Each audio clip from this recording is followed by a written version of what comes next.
All right. Well, hello, Nick. Hello, Neo. We'll start that way. Hello. Hello. Things that we wanted to talk about. Should we start with the issue that we had last week, really, with claiming benefits and encouraging people to claim benefits, etc., and living off grid and encouraging, not encouraging people to do what they, claim what they should claim, etc. There seems to be a real issue around this in particular. Well, I mean, a conflict, isn't there? Yes, what you mean? Yeah, I would say there was a bit of conflict. I know we sort of discussed it a bit last week, but Nick had quite a few good, he had two sort of quite pertinent points that he wanted, that he sort of drew to my attention. I thought quite a lot about when I read what he'd written. I was really, it sort of hit me like a slap in the head, because what you were saying makes real sense. Do you want to talk a bit about your thoughts, Nick? Yeah, I mean, do you want me to read back sections of this, or do you want me to paraphrase it a bit? Whatever you feel comfortable, however you feel happy dealing with it, Nick. Okay, I'll just speak around what I actually wrote, because I think other than that, it's going to be a fairly long recital if I just sit there reading it right back. I think the main thing I was looking at, and at the time that was happening, and I jumped in on the call, it seemed like a great deal more than it actually was. Listening back, I don't think it was as bad as perhaps we saw when we were in the middle of it. But I'd already thought, because of some negative comments, of trying to find a different take on things and put a different perspective to people, just to say, you may have this feeling. I mean, the main comment I was making from what I was writing to you was that the reality we have to deal with, that every single human being in this country, and just based on a few facts, the fact that the welfare state started in the 40s, yeah. So anyone who is not at this moment getting their pension would have grown up with their parents being paid money for the first 16 years of their lives. Well, I remember distinctly my mum, walking to the post office and cashing her family allowance with her order book. I remember that distinctly, when I was a kid, and I'm 46 this year. Yes, I know as a kid, I think it was considered, from my mum's point of view, it was a case of that would buy some new shoes if she'd save a couple of weeks, or very specific things. Absolutely. My mum used to do the same. It was like my dad worked full-time, my mum had a little part-time job, but that was her money for us. It was set aside for what we needed, like you said, a new pair of shoes, new school uniform, whatever, but it was set aside specifically for us. Yeah, and I think, I mean, from what I've gathered, only from talking to people generally, most people consider that it's a specific amount that is very much for their child's care. Absolutely, yeah, absolutely. And I think it leads on to the other point I'm thinking, that I know full well, having been an insider, and when I'm talking to some of my managers or people who've been there for a long time, almost everyone comes to the conclusion of, well, this child benefit is quite a messy system. It's very expensive to run. It doesn't really pay out very much. And when we had the old days with the payment books, the payment people were getting was sometimes less than the admin fee of processing the payments. And so everyone on the inside is saying, well, it would be really easy to just stop that whole benefit completely, shuffle it off into different areas of other benefits and tax codes. So you could actually either shove it onto a benefit, or, tax credits, or, something else, or shove it onto someone's tax code. Yeah, I mean, they've done this before with other types of benefits as they've come and gone. They could have turned around and said, we'll scrap child benefit tomorrow. The amount that you would have been getting there, we'll add that onto the income support rates and then employed rates. We'll also add it onto the tax allowances. So literally you just spread it out to everything else and the whole thing disappears. Yeah. But I know full well the one thing I was told officially, that everyone said, of course it's never going to happen, because no politician would ever dare to stand up and even propose changing it in any way, shape or form. They said it was that politically sensitive. They would all firmly believe that if they even suggested ideas, they would be seeking another job come next election time. And really, that is the way it's been. I mean, the outcry with, child benefit taken away for higher earners has been massive. That's been such a massive news item, and it's affected so many people. I think this was the point, and I think it's relevant now, is that probably a lot of our listeners, I wouldn't expect that there's going to be too many who are in that income bracket. And a lot of us may well think, oh, well, it's just another bit of rubbish coming out from the government.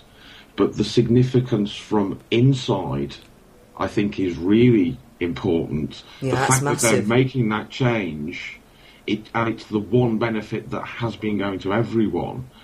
Just the fact that they've actually started on that slope of making a change to something that really is, it is one of the sacred cows inside the high levels of bureaucracy. Is you don't mess with the child benefit because the public really, really likes that concept and they don't want to give it up. What do you think, Neo? Yeah, I think some valid points. Yeah, absolutely. I mean, is this what you kind of wrote down in that email of yours, Nick? Yeah, I'll pass it on over to you in case you want to see other points. It was more a case that I'd expected.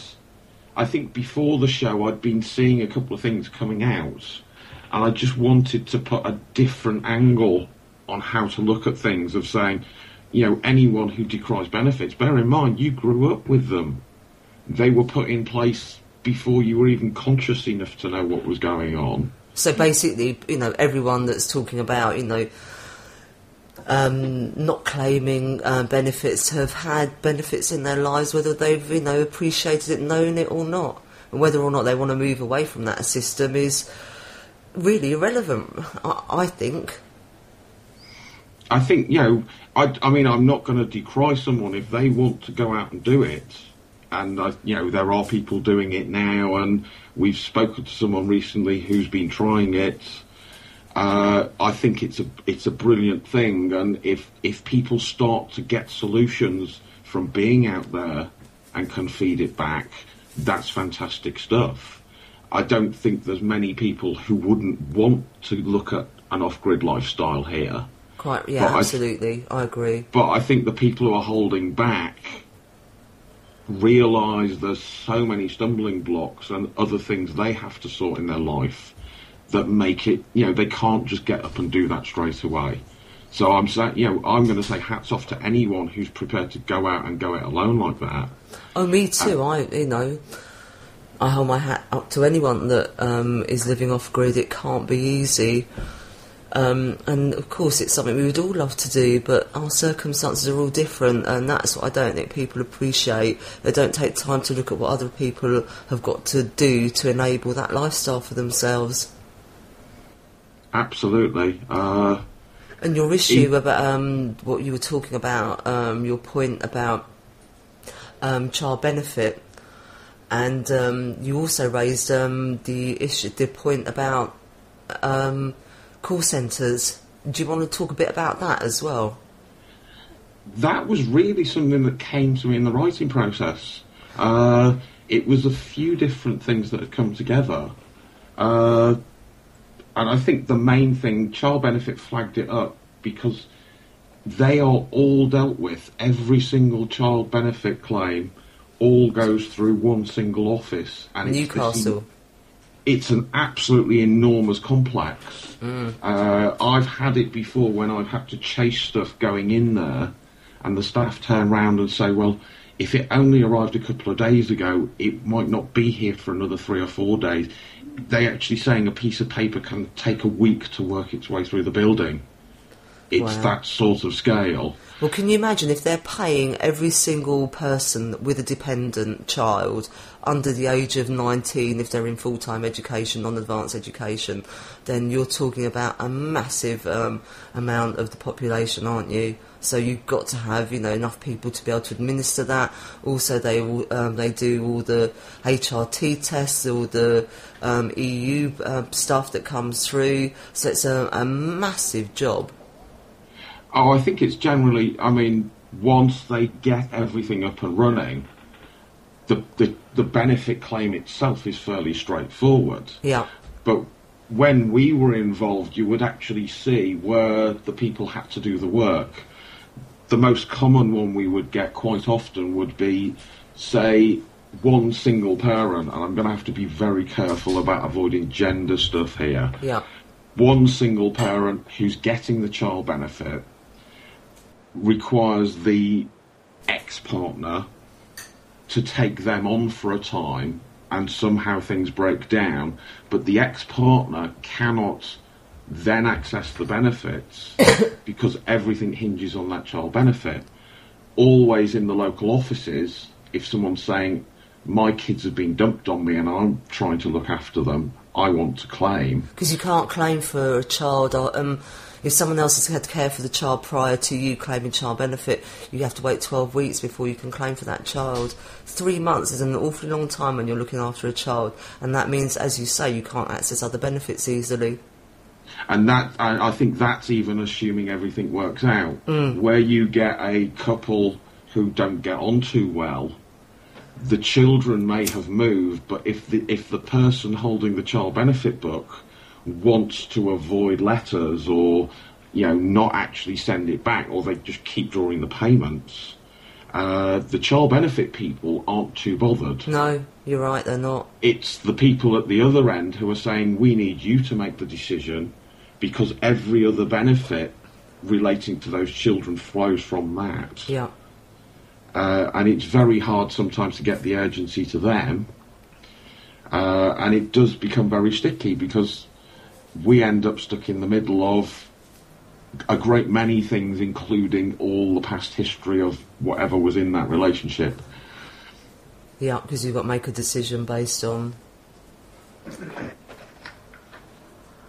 No, I think it's worse than that. We have to wait on a decision from another them. Source. And we can say what we like. I've had people sometimes where I've been around this 3 or 4 times to say, without that child benefit being transferred, we can't do anything. We can't pay you anything. The rule is, it's one of the few rules I think I can remember that's so cut and dry. Yeah. And it does say, if in doubt, you go with what they say. Yeah, because you have to send your child's birth certificate. You have to send the original, not a photocopy. You have to send that to them, don't you, to be paid. Oh, I know they're very particular. Yeah, they are very, very particular. You have to send the original birth certificate. You have to send it within a certain... I don't know if you have to send it within a certain time period before they cut your claim. But if it's better to send your birth certificate as soon as possible. There is one angle I'd say on that, actually. Oh, go on. I'm not sure what the case is now because of so much restructuring in the offices. But time was that people would actually bring documents in to be seen by someone official within the department, and quite often it was me as the first point of contact. Yeah. And we would quite often have the service where we would photocopy the documents, and we had certified true copy stamps, so we could actually take a certified copy at the point of contact to pass on.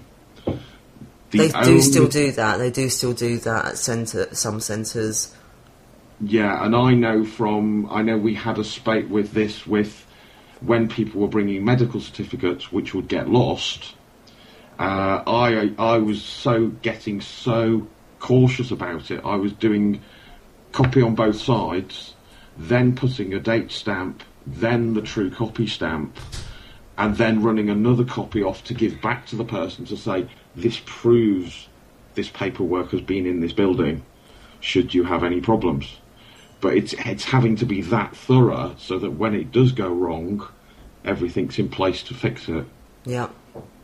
Well, that is a moot point as well, isn't it? That the incompetence at call centres generally ends up in the human suffering of the client at the other end. I don't think it's just incompetence. I think it's shoddiness as well, and just not having time to do things carefully or properly. What I'm suggesting is that the mistakes at call centres end up in human misery, and that without any proof or evidence of that contact with that call centre, without a name, without photocopies of the documents, that essentially everything can be denied. Everything is deniable. Well, that was something that I wanted to come on to. And that was sort of treatment, conditions and training of staff and customers, users of Job Centre Plus and DWP. Also, I wanted to talk about how to deal with official organisations, and Jack saying what he's just said sort of feeds, that feeds sort of well into this really. If you are sending anything to an official organisation like DWP, Job Centre Plus, and maybe you can talk in a sec. But I know when I was working for clients, I would write everything down. I would write down if I was phoning, an office, the DWP, the council, housing benefit. I would write down the time of the call, who I'd spoken to, what the call was about, and what the sort of action points were. It takes 2 minutes. Make sure that you do that. Otherwise you will have, if you can actually say to them, I last spoke to, Pam, DW, Job Centre Plus, 2 p.m, 2:06 p.m. on Monday the 31st of March. This is what we talked about. One sentence. This is what's going to happen.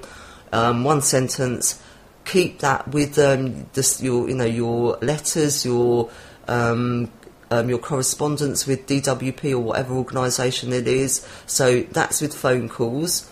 If you send them anything, a form, photocopy the form, depending on what you're sending with if you send anything with a form, letters, doctor's evidence, make sure you photocopy everything before you send it, keep it, have a little file. You don't have to be that organised, because it doesn't really need that much organisation.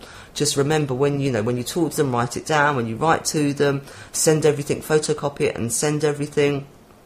If you need to fax anything, you'll always have a copy. Obviously, when you walk into the job centre, you'll have probably copies, or DWP, you'll have copies of whatever. Have you got any tips that I've missed there? I'm talking more about working, with customers and my experience of, my contact with these people, and having some kind of evidence. I think there's a great deal of stuff in that. I think certainly you've got to focus on the name, and you quite often have to stop them. I know more often than not, because these people are scripted, they will tend to rattle out. Oh, I butt in. You have to butt in. The thing is, they're programmed to that script. It's better sometimes to let them go, and they work on. It was something I got told. They said psychologically, nobody hears about the first 4 or 5 words of a phone call. They're just actually trying to work out the pitch and volume of your voice, and they're looking at so many general things. Although the words sort of go in, they come straight out again. So it's quite often better to let them do their spiel. Okay. And then say, can I just get your name again? Because sometimes they say who they are, don't they? My name's such and such, blah, blah, blah. Sometimes they don't, though. They should always do that. As far as I know, I think they're supposed to give a name over the phone. Well, I ran tax credits for somebody this morning. They didn't give their name. I had to ask. They should always give you a name. There is provision in place that they can have a pseudonym for work. So they do not have to use their own name if they're worried about it. No, I didn't know that. They can use a pseudonym, can they? Yes, that was in place quite a lot, that you could have a different name, as long as it was a case of it was known who it was. you could be of the family or whatever you chose to be and still working there. Again, it's just subject matter. Okay. I've just stepped up to the mic here. I know that we were discussing privately about recording phone calls. Yeah, sorry, I meant to say recording, I forgot. And I know that, Nick, you were saying that you've got an old phone and you didn't think that it had that capability. Have you been into your phone's settings and seen if you do have a record facility on there? I do, and I have actually changed it up to one button. Okay, so you were fairly technically inept as far as your mobile phone was concerned. You hadn't realised that it did have this function, and now having looked into it, you found that it was quite simple to apply and access. Oh, absolutely. I am very good with computers. I can pull them apart day in, day out, but I hate mobiles. Okay, so essentially, I'm right in saying that you're kind of fairly technically inept where mobiles is concerned. The reason why I say this is simply because I'm trying to point out that this is something simple that anybody can do. Okay, so if you are making a call to a call centre, if you are making it from a mobile phone, virtually every mobile phone in the last 15 years will have had a call record feature built into it at some level in the system menu. If you drill down within the system menu, looking under tools usually, or accessories, you'll find microphone or record listed in there. If you use that feature, you can record both sides of the conversation. You can record the entire call. And would I be right in suggesting that by law you would probably be required to let the other person know that you are making that recording? Because it's covert recording that is totally banned. Yeah, I mean, you would have to say I'm recording this call. There was another thing, I think, going even beyond that, what Jack was saying about mobile phones, because the one thing I did recall, and I'd actually used this with my bosses, was I had a really very old, very tatty MP3 player, and a great many of them will do voice recording as well. I think you'll find that most MP3 players can include a small built-in microphone, and yes, will do audio recording. The only problem there is that when you're recording a telephone call, of course, it's difficult to get both ends of the conversation. In addition to this, just to complete that point, I was going to suggest that if you're going to have to inform the person at the other end that you are making a recording, it would certainly be prudent to include the term that you're making the recording for both of your protections. Yeah, to make sure that there are no errors at a later date. Yeah. Yeah, absolutely. I'm not totally certain because I've not had to plough through their system before. The only thing I would wonder, because usually they have a disclaimer that the calls may be recorded for training purposes. They always have that disclaimer. So I think if they've already given a disclaimer that the call can be recorded, it's my opinion, and I'm going to have to find facts to back this up, that if they have the option to record, they can't really complain about you doing the same. But you should inform them that you're recording it. And I'm just my naughty side cutting in here, I'm tempted to say as well, even if you're using a phone that is completely incapable of making audio recordings, that possibly by informing the person at the other end that you will be recording this for your own protection, is likely to make their behaviour during that call a lot more precise and a lot more by the book than they would consider if they thought that they would get away with telling you whatever nonsense they felt off the top of their head. And also, sorry, I forgot to mention this, for people like tax credits, if you call tax credits, make sure you write down the time of the call, because they record everything, and if you need to call, if you have to appeal or there's any issue with your claim, you can write to them and ask them for transcripts of the recordings. So if you've got a precise time of when you actually spoke to them, it means you don't have to trawl through hours and hours of transcripts. So it's it's really it's beneficial to you to do so. So, a rough time. You don't have to be as precise as I would be. I'd write, Would it not also be worth making a point of asking precisely which call centre and which department of which call centre? Yeah, if you can ask that, if it's if you remember to, but the main thing is to take persons' we have names. I've had that happen to me. We have definitely made calls. We know the time that the call was made, and when we state that we know the time the call was made, we are assured that no, that must have been to another department. And that's been more with banks and any other. My experience with them, if you've got someone's name, you've got the time, you know the number that you rang, you're going to be more than lucky than if you haven't taken their name and details, etc. I think I have one possible suggestion on that. Go. It's really just thinking in terms of how it works from the other side, is that often if we were doing a call, we would have a very short pre-prepared form, but the essential items, you have them noted. You make little, in a sense, make yourself a little form and put down contact name, details, departments, so you've got it there in front of you and you fill it in. It's a tiny thing. It takes 2 minutes, but it can save your life. It really can.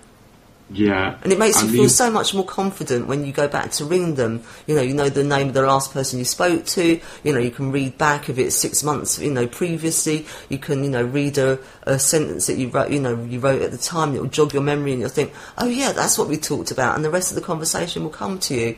It really is a very handy thing to do. So, either, as Nick says, get a little, form together. Maybe we can do that and put that on the website for people to download so they don't have to bother doing that. Absolutely. I can put something together. It's, it's really something open-ended, so you adapt it as you go. Absolutely. And I think the other thing, it's a good memory aid. If you are involved in a conversation, you can just say, all right, what do I need to fill in on this paper? And I can pull it back on subject. Yeah. And I think the other thing I'm looking at was, I think it's one thing you didn't mention, is if you may have got hold of a certain person who's, they may be the right person or they're very close to the person you need to deal with. It's as you get things towards the end of the call, is to look at what the resolution is and say, okay, how long is this going to take? Will I need to ring you back in a week or 2 weeks? And if I do I call you or someone? And actually get them on the point that your sort of action plan, your to do. I suppose, I don't know, I would call it like an action, but I suppose other people call it to do. How are you going to follow this up? Yeah, it's what I know from being trained in certain interview techniques, it's part of what should be done by the staff. They should be explaining what's going on, what the problem is, give you an idea of how long it will take, and actually lead you into what the next step will be. Instead of just reading from the computer screen and, wanting you to go away as quickly as possible. It's a matter of giving people the information. I've had people who, when they first came into me, it was just ranting, raving, where is my effing gyro? And just for the fact of telling them what's going on and giving them information, I would get to an end of call and say, well, it's going to take another week, and I'm expecting them to go crazy again. They say, oh no, that's fine, as long as I know. Yeah, if you know, then... if you know your money is definitely, or it's going to be sorted by such and such a date, you're more happy than knowing that it's an open-ended, nightmare for you. Yeah, and the reassurance, I think one thing I used to do is say, this is my name, and I would try and make a habit of, even at the end of the conversation, of put my name in. I was taught, some guy who was a hypnotist taught me, if you're bad at remembering names, just say it back, but speak it out loud. If you say someone's name 3 times, it sticks in the head. You're more likely to remember it. So if you're speaking it back to people, it's not just an introduction and then you try not to mention it again. But be very specific. Say, my name is Nick, and if you want to call back and talk to me, I will find out how things are going. If only everyone had been as good as you, Nick. the government probably would have been bust in a couple of weeks. Yeah, but isn't that sad? I mean, you're giving, you're working with the people that you should be working with, as Neon was. So it's just, not a pleasant situation for you to end up in, really. I think it's just generally the same for everyone. I was looking at an article from the States that they're now trying to teach nursing staff how not to be as caring in order to have an extended career, because they're getting their careers cut short by being too considerate. But you're a nurse, aren't you supposed? Isn't that a caring job? Don't you have to care about the people that you're looking after when they're ill? I mean, isn't that the whole point of wanting to be a nurse or being a nurse? Yeah, they were exactly my thoughts. Well, we all know it's not. It's going to be so bad in 20 years' time. I feel sorry for people, for kids now. But anyway, Neo, did you have anything to add to dealing with the DWP or other organisations? Well, I've just been listening very intently because you were talking about child benefit, and I don't really know much about child benefit. I never had to deal with it, and but it kind of reminded me of social fund when you had child maternity payments. Did you know about that? What do you mean? Child maternity payments. Oh, right, the Sure Start Maternity Grant thing. Well, yeah, that's what they call it now. I mean, I think they just call it maternity grant or something like that beforehand. Oh, right, the one-off maternity grant, the lump sum. Yeah. So I think it's when you're in the last few months of pregnancy. Yeah, the last 11 weeks before the baby's born. Yeah. You get about £500 per child or something like that. I can't remember how much it is. Yeah, well, it was. I mean, it was about £500 per child. It won't be much more now, I can tell you. No, probably not. I don't know much about payment of maternity grants or funeral expenses. How was that? Well, all I know with maternity grants is that I just because I really used to be because I used to read every single form because I had to, because obviously I was kind of like a data inputter, so I just put all the information on the system a lot of the time. And well, usually, I mean, it was just like it's like a maternity, if I can remember. Is they just basically, they state how many children they're going to have, and it's one, or maybe they'll have two because they're twins, and you basically just input £500 per child, and then it just kind of goes over to a decision maker. What about the funeral payments?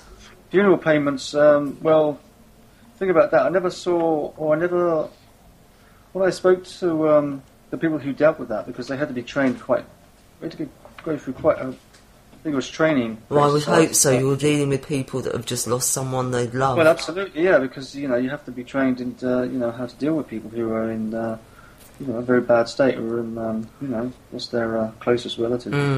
And so, in mourning. But I don't think they ever really fully paid the full amount that they ever asked for. I think they really just were there to pay a certain chunk. Oh, they paid the minimum. They pay for the cheapest funeral. I think it's. I think if you were, if you were going to spend, I don't know. I mean, some of them will come in and they'd be sort of like £3,000. People would be asking for, for a kind of a funeral, and they would never pay. They would never pay anything like that. I think the most I've ever seen, from memory, they ever paid was maybe £800. They should. There's an amount that that's a maximum level. I can't remember what it is. I'll look it up and put it up because that's actually quite an important. Some things I remember they wouldn't pay for at all. I can't remember what the items are now. I dealt with some of this a long time back, and I think certainly like flowers and the fancy cars, no way they're paying for them. They'll pay for a basic funeral, won't they? Yes. I know I was advised by one of them. I know certainly just for this area, they said they know of only one funeral director and only one method to get buried that would not end up costing you extra beyond the social fund limits. What were your experience with funeral payments then, Nick? You were going to say? A lot of mine was, I did a lot of the preparation before it passed to the social fund people. One of them in passing had said, if you had absolutely no money, the one route you could go was to go to one specific funeral directors who were the cheapest in the town. You could have a cardboard coffin and be buried at the Woodland Burial Grounds, I think the only thing they wouldn't charge for by being in that burial ground was the cost of a tree to plant over you instead of the headstone. But most of the ornamentation around funerals, of having a nice coffin or a headstone or things that family might appreciate, a great deal of that's gone. I think it's the basic service. I think one car to transport but nothing for guests, and really cut to the bone. Well, I'm looking at the form now, and we know that they will only pay for a very, very basic funeral, and the form says, the benefits you can be on to claim, that you must be on to be able to claim. It says info to send with your claim form. Send us the funeral director's final bill as soon as you get it, evidence of the costs incurred, and method of payment form. I mean, that sounds like, pay for the funeral that you want, send us the bill and we'll pay for it, obviously within reason. But again, I wouldn't expect no flowers, no, the most basic coffin. Even for a community care grant, they don't look at the Argos catalogue and give you the most basic item of, of electrical goods or furniture. It's shocking, just unbelievable. Yeah, I think that the scarier part is it's some of the questions around it when they're looking at family relationships, and they're also looking at your finances. What a great deal of those questions are is saying, is there someone else who can stump up for this? Oh, they're always, that's on this form a lot. I've actually gone a bit further. It says, the list below sets out what can be included in the funeral payment: the cost of reopening the grave and burial costs, or the cost of opening a new grave and burial costs, including any exclusive right of burial fee, or in case of cremation, a cremation fee, the cost of any doctor's certificates, the cost of removing blah blah blah, the cost of removing a pacemaker, the cost of any documents needed for the release of money, when it's necessary to move the body. It's just up to £700 for any other funeral expenses. If you've used a funeral director and have a bill for flowers, we may be able to help you with these amounts paid to the funeral director or for other funeral expenses if it is less than £700.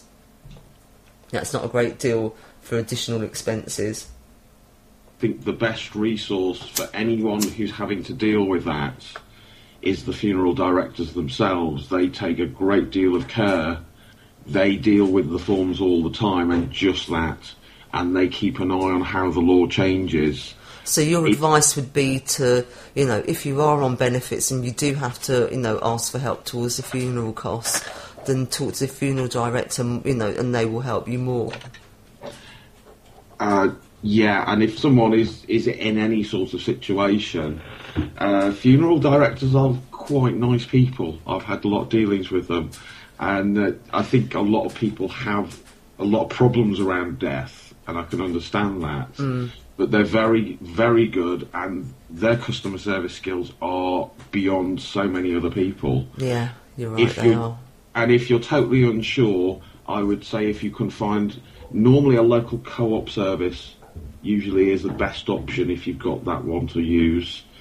There's plenty of others you can go, but I think you want to stay clear of some of the smarter looking private family firms to begin with, unless you know someone who can specifically recommend something. Good advice. Yeah, it's not an easy topic to talk about, but it's got to be one that's, broached.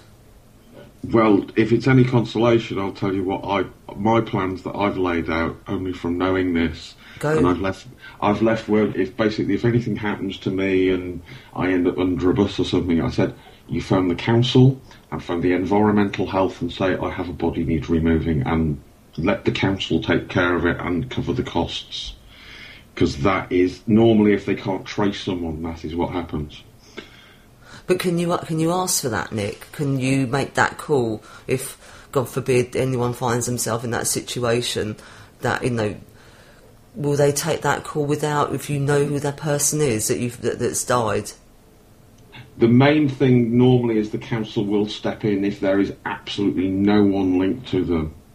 If you get someone like an elderly person with no family happens to die at home, but there's no one in terms of close family or anyone who can take on the legal stuff, the council do step in and deal with it. But can you ask the council to deal with it initially? I think they would normally try and trace someone to push it back. They might well try tracing my family up north or something. I mean, as far as I'm concerned, it's a case of I'm done with it. The council can have it. I mean, ultimately, I think I wouldn't mind being recycled back into the garden along with all the other rubbish that the council don't get from us. It's how you, perceive death and, what your feelings around dying and how that's dealt with. Yeah, and I don't want to get anyone upset by this. I just have the feelings that, whatever's left behind when I've gone, if I don't have a use for it, it doesn't bother me. The only one I said, because we have woodland burial ground, and I was looking at them thinking, I like that. Yeah, stick me in the ground and plant a tree on me. At least the tree is serving some purpose, and I'm serving a purpose for the tree. And that's about the best use I can think of when everything's done. That's a much nicer idea than, the other ways of, in my opinion, cremation and burial. I think, people should maybe think about death, a bit more. It's a difficult subject, but, it's one that's definitely going to happen to all of us at some point. Well, it's not an easy subject to deal with, and, I wouldn't have to deal with someone who's got the raw emotion of having to think that through. And, in some ways, and it's something I try and raise gently, and I think with my family, with my friends, of saying, well, what do you think about this? Not in a serious way, but if people don't know about these things, how can they know what your wishes are? Well, hopefully, talking about this today, we made people a bit more, hopefully people will be a bit more open to the subject, or won't be so, might bring it up and broach it, if with their relatives or with their mates, and it won't be so taboo.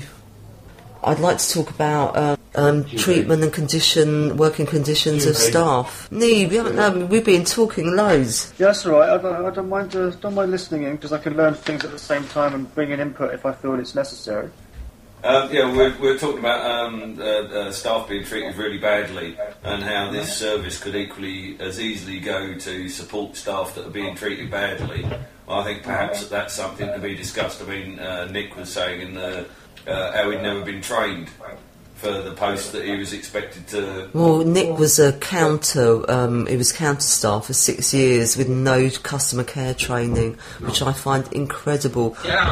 Even, in the local authority that I worked in, towards the end, there was no outside training whatsoever, but there was still training that you could have internally that would always, upskill you in, in the sort of, in that kind of way, so there would always be something accessible for you. Well, I mean, there was a point where I had to actually develop. Our training manual was like flipping, 10 years out of date, and I decided to actually rewrite the entire manual at one time, and I'm just an AA, because I said, look, this manual's crap, it's out of date, and I'm going to rewrite the whole damn thing compared to what we've got today, and I did. So, what kind of things did you change? Did I? I think I kept it. I had it written somewhere. But it basically, what it changed was we really just updated it, because the system was being updated, and a filing system was updated. So I kind of restructured the training manual to reflect all the major changes and that sort of thing, really. Was the training accessed though? Say again? Was training accessed by staff? Well, if you were new, I think training, when I was there, at least training was given. But it seemed over the years, they sort of almost as if they were really cutting back on it. It's like instead of 3 months training, you'd end up having 2 months, and then maybe 1 month. And they started. The thing is that they eventually got rid of the AA position altogether. They just got rid of them all, which made them all redundant. I think every single AA throughout the entire country went eventually. And they used to call it... What did they used to call it? They used to call it natural wastage. Oh, yeah, natural wastage, yeah. I know that term. Yeah, but natural wastage, I mean, what is that? It's just shit, isn't it, really? Well, it means your post is going to go and it's not going to be replaced. That's what it basically means, isn't it? Well, yeah, but, but... Very fair. Yeah. Because obviously if there was a need for you before, there's a need for you now. or even more of a need for you, surely. Well, that's what they basically just. I mean, I said to the AOs, I said, well, if you think that you're not going to handle doing our job as well as yours, you've got another thing coming. Oh, I wouldn't and have liked. Especially when there's a recession, I said, because I knew all this stuff was going to hit, even when I was working there, because it's eventual, because it goes in a cycle. How long ago was it that you worked there, Nick? Nee. I think I left in 2006, late 2006. I think. So what's that? 7, 8. I think it was about 6 years. Okay. So about the same time as Nick, then. Oh right, he left at the same time, did he? Right, okay. Interesting, that is, because that was the time when they were making all the cuts. Although the point is that they didn't publicly announce all these cuts. I don't remember reading much about the kind of cuts they were making in the newspapers compared to what they're making now. See, now they just don't care. Now it's just like, well, we're just going to make cuts. But when Labour was in the mid 2000s, they started making all these cutbacks on staff. I remember they changed, basically changed the whole sickness policy, because there was some kind of rumour going around that when Gordon Brown saw the sick reports, he went nuts. Not like, I cared about that, but the point is that, it's like they found an excuse, really. You see, the thing is that it's like it's almost as if they didn't look at why people were becoming sick and going off sick long term. But it was almost as if they kind of just ended up using their excuse was, it didn't seem to be any kind of level of care, and asked the question why people were becoming sick and as staff. But the attitude seemed to us, from the way they changed the policy, that you're just expendable, and lazy. Well, and expendable, aren't you? Yeah, you're deadbeat and you're lazy. If you're taking over a certain amount of sick time, then you've got to be useless, basically. And that was kind of the attitude that I thought it was, because they changed the whole sickness policy. And I think, if I remember correctly, I think now, even if you take a week off sick, you've got to have an interview. Yeah, I mean, even when I was just before I left, if you were off for one day, even for one day, you would have to have a back-to-work interview, meaning you had to see your manager before you could go on and do any of your work. And that was if you had one day off. So, bearing in mind, I rarely saw my manager. I'd have to find make an appointment. If I'd had one day, I'd have to go through a back-to-work interview where she would, take my, write down my name, a report why I've been sick. Even if I just had a cold or I'd been being sick or, whatever, she'd have to write this report and send it, and it'd be put on the system with my, my name, the reason why I've been sick. If you were sick 3 times in a certain period of time, and that was changed all the time, that would trigger something on their system, and you'd be called to occupational health. So you'd have an occupational health assessment, an independent one. Wow. Yeah, it was getting really harsh. And I know just before I left, a colleague of mine who'd had cancer, I can't remember what type of cancer, but she was off for quite a while, came back and then went off again, and they did her on capability because she'd been off for longer than 6 months. So I think she got sacked just before I left. Which is, I can't imagine what that woman must have been through. I actually don't want to think about it. I really don't. Well, there was a point when I was being bullied at one time by my supervisor, because I was taking the odd day here or sick because I was just I was just feeling pretty bad. Yeah. And, because I just couldn't handle it because of the stress. Did she know, your manager? Sorry? Did your manager know? Know what? That you were being bullied? No, she was the one who was bullying me. Okay, which, I've seen that so many times. And it was just her behaviour, really. Yeah. And, it's like I came back from being sick, and it was just like coming to this room, and I sat down, and she was just quite aggressive about it, Did you get a verbal warning? Just the look on her face was just that of being aggressive. It's like, how dare you go sick? How dare you? It was, this is right in the morning as soon as I got in. And I've just come back. What a way to treat somebody. Yeah, make you feel good about being, feeling bad about yourself. Yeah, but people go sick because, human beings, there's only so much you can take till you break down, and you know, I mean, it's just I guess it's just the treatment, but I mean, people are breaking down because it's always, you know, it's just the work and that kind of environment. Where you're, you know, like you said, you're either getting sworn at, or you're under a lot of pressure, or you know, you look at the outside world from within, you know, from what reports people are writing about and their experiences, they're claiming and stuff like that, and it just gets all on top of you. It does. It just will get on top of you. I went on long-term sick as well. Yeah. Sorry, carry on. No.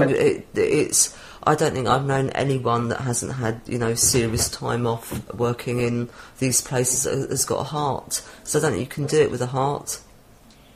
Well, I guess that's why maybe they got rid of a lot of people come near the end. They wanted to get rid of all the good people. Because it looked like that to me. They were trying to get rid of all the older type ones, the ones that have been there for a long time. Because it's kind of like I said, they wanted to. It's like they almost seemed to create some kind of separation between old and new.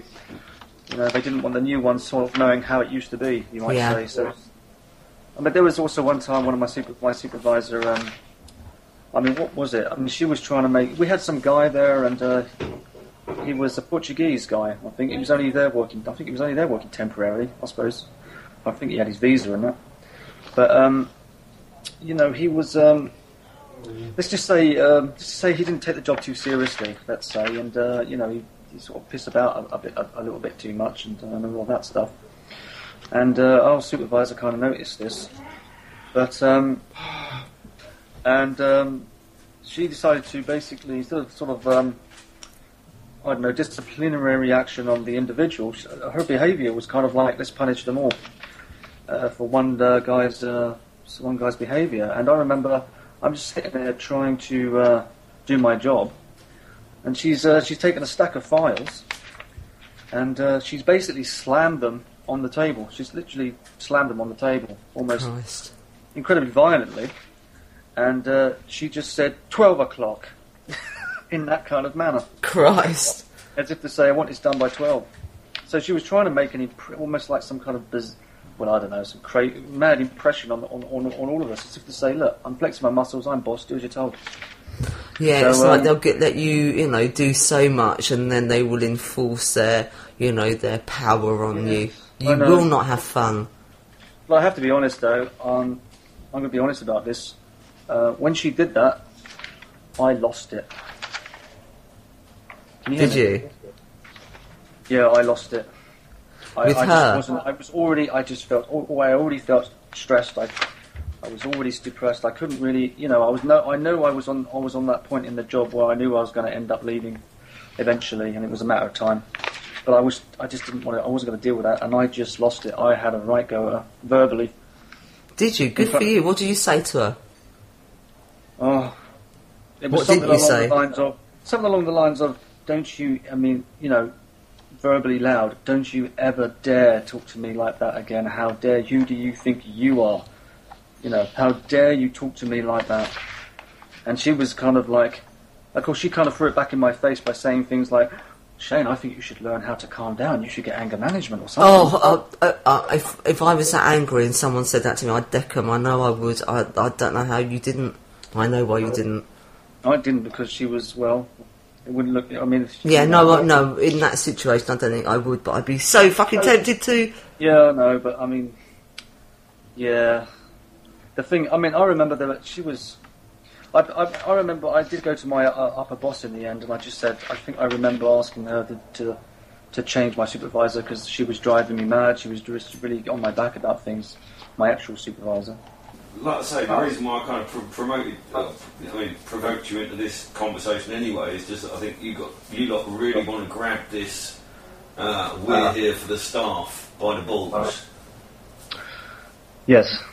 And from what we're hearing from you and Nick and what I know of it, we're not just talking, you know what I mean, people getting pissed off at work, which is a fairly standard, you know what I mean, nobody's going to be particularly surprised that people are getting pissed off at work. But we're essentially talking about staff being driven to the verge of suicide, or certainly into mental health problems, which will possibly... God, I've got another story about that. I've got an actual story about that, suicide, yeah.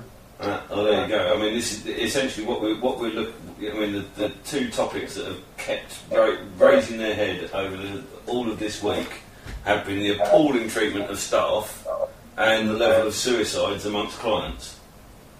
Yep. And it seems to be the one thing that they're really afraid of being publicised.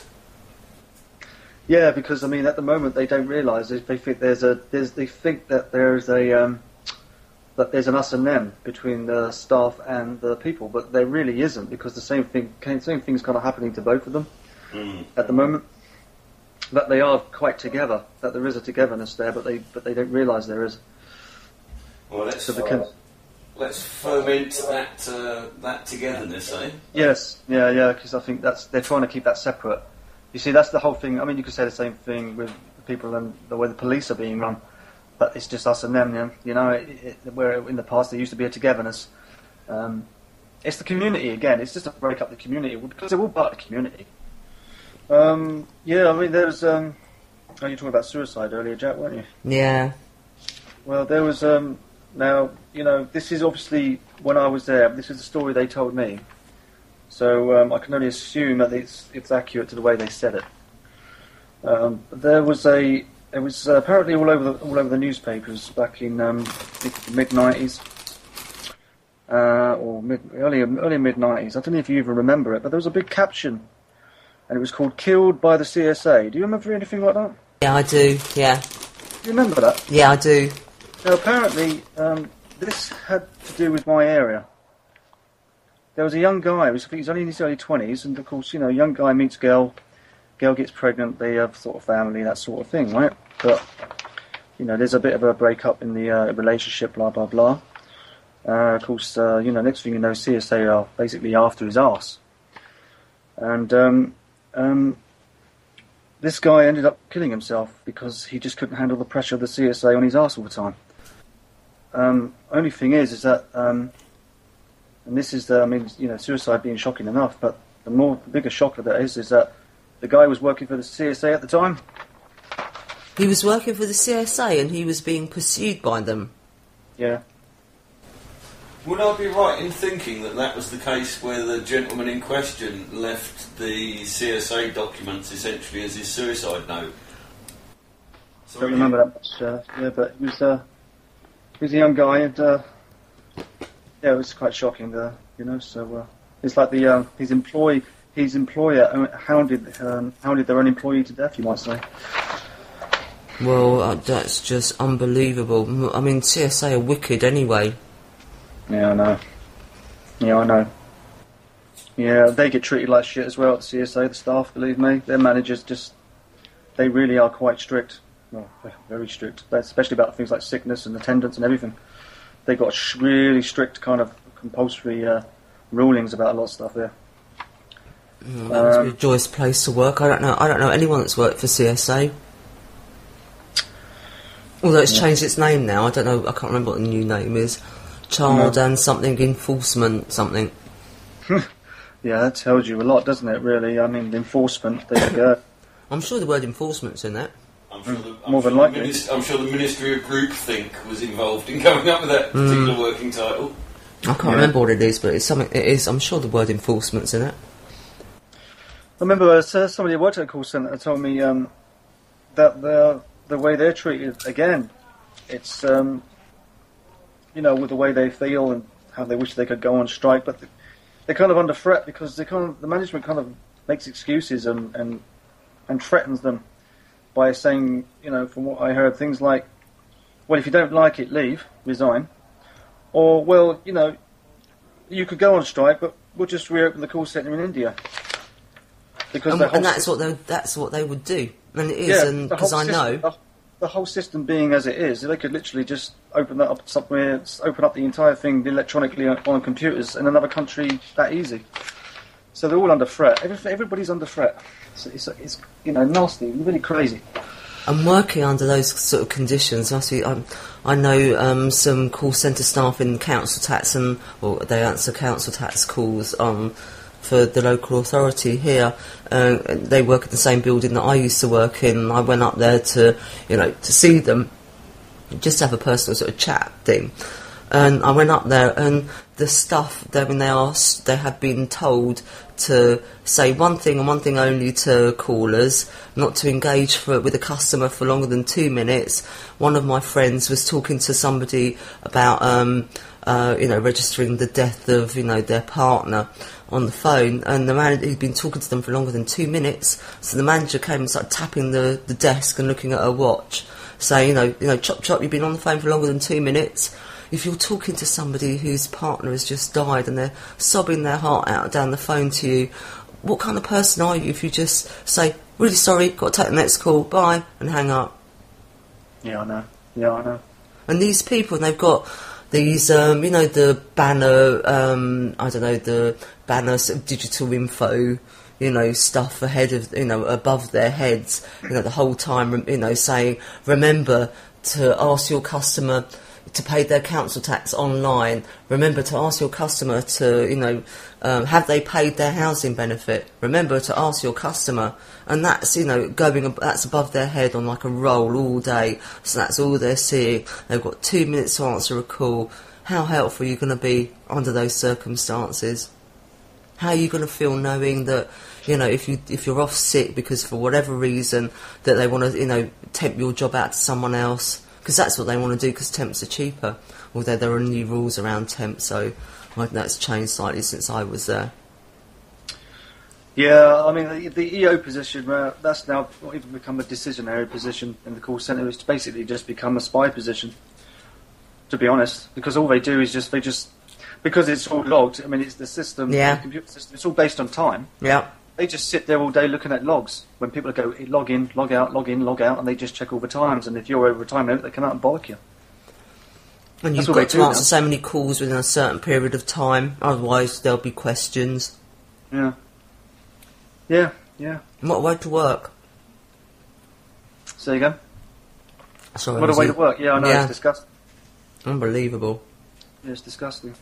So we're pissed off with them because we're out here trying to access what we need to access or have to access, but we also have to understand how these people are being treated, and some of them have got a heart. Some of those people, I know some of the people that still work in that department, and I know that they're having a really horrible time with all the stuff that's going on internally and, politically, for them working for the borough that they do, and it'll be the same all over the country. So there are good people there. There are also shite people. Hopefully, you'll come across the decent ones. There are people that do care that work there that can't do more, but there are people there that don't care. So you just hope that you meet someone that does, or that you interact with someone that does. Yeah, potluck. Yeah, I know what you mean. I mean, people who've been there a while, they know obviously what it used to be like and the certain level of care they used to be. And they're, they say to me that, the service is just being basically just kind of like destroyed. I mean, what kind of service is there? They're saying, I mean, what kind of service is that? They make this change, make that change, and they see that it's all being worn away. Well, we were, talking about a particular, somebody that Nick had been in contact with who was due her payment the week, before the bank holiday weekend, didn't get it, has gone in there in there today, and apparently she's applied for a job. They've asked her to apply for a job which she didn't even know about. She's been sanctioned for that. She's gone into job centre today. They don't know anything about this job she was supposed to apply for that she's been sanctioned for. So they've told her she's appealed the decision. They can't give her any more information than that, and she's still got no money.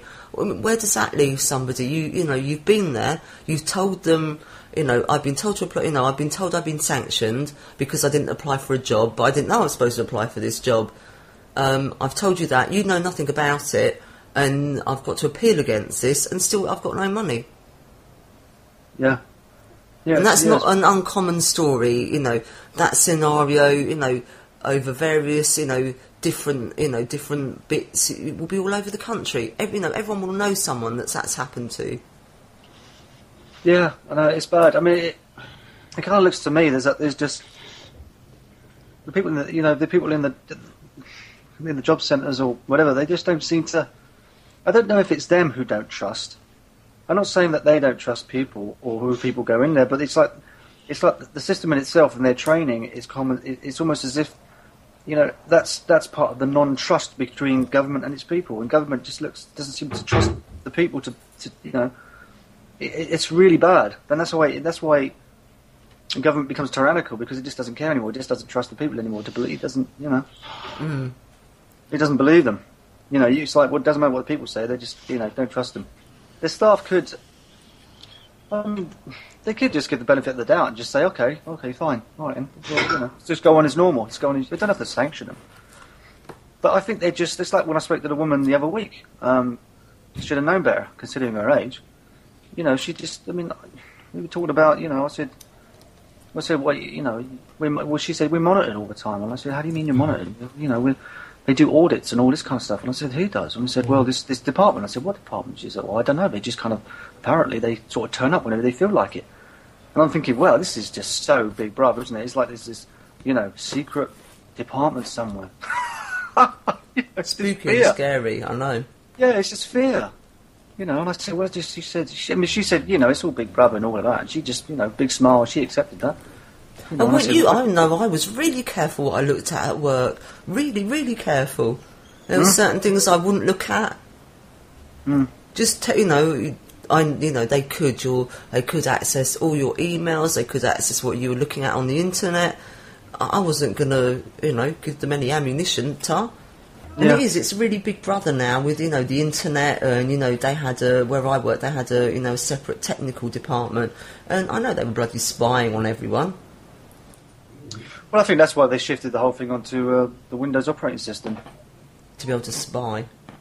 Yeah, because it's like there was a big, there was a big uproar about the new system, because it went over to a corporation called EDS.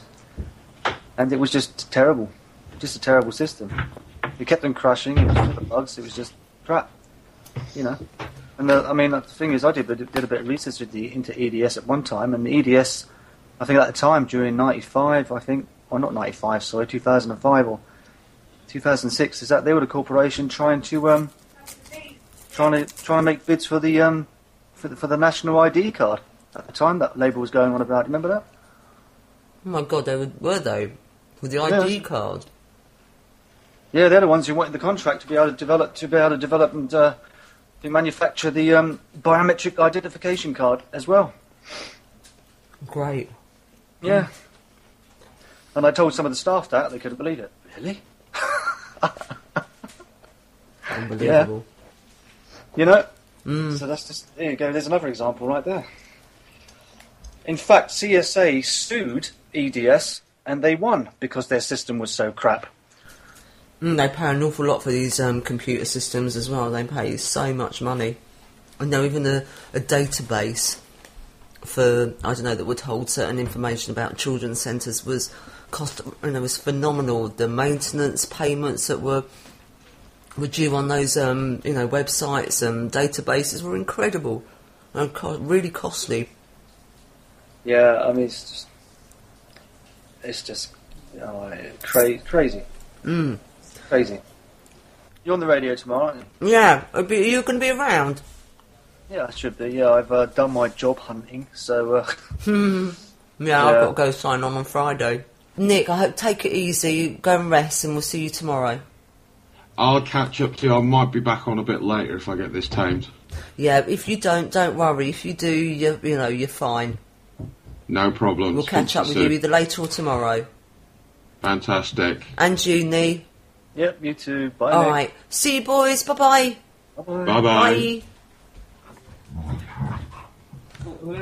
Oh, that's so lovely.